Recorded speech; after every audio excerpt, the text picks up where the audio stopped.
Test, test, test. Making sure the audio is right. Hi.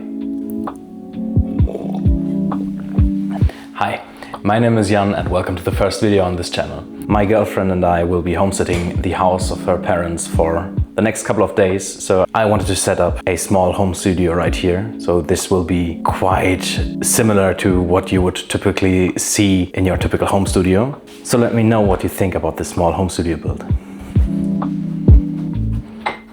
First things first, we're gonna need a machine to work on.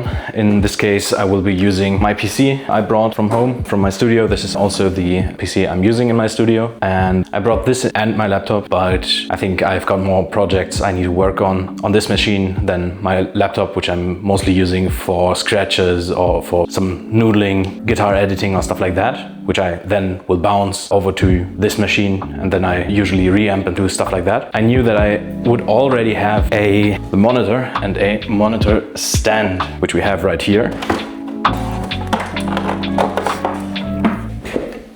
So the next thing we're going to need is an audio interface. This will be the input for microphones and for the guitar, DI and all the other stuff. So let's hook it up.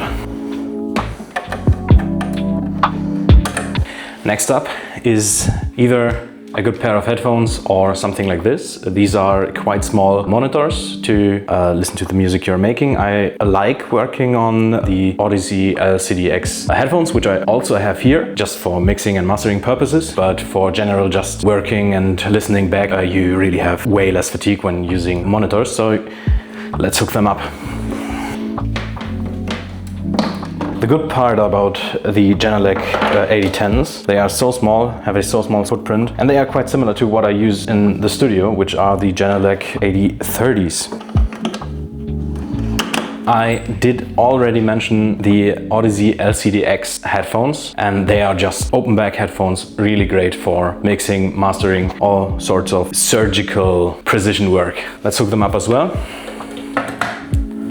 The next thing for your typical home studio, a microphone. I think the SM7B is really great if you don't have a treated room like here. For instance, the acoustics in here are quite bad, so you really want a mic like this.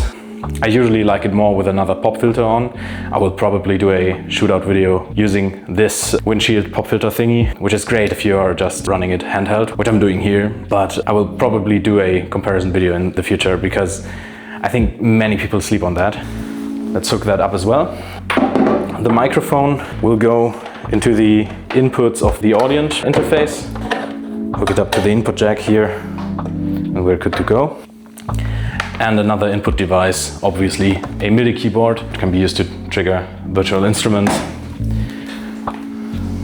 Let's tidy it up a little bit because cables are all over the place.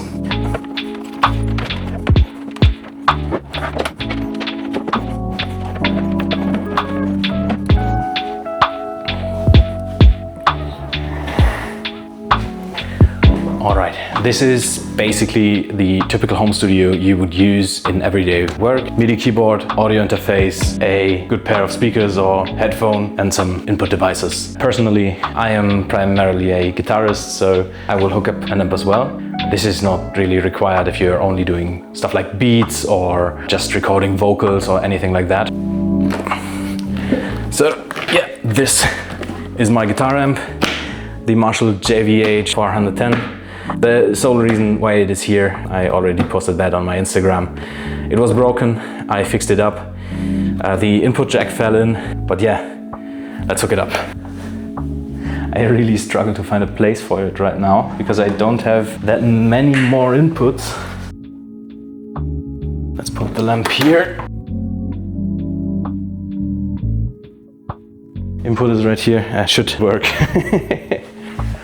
So I'm hooking the amp up using the 2Notes Torpedo Captor X, which is a load box, and you just connect the speaker input to your amp output and you should be fine.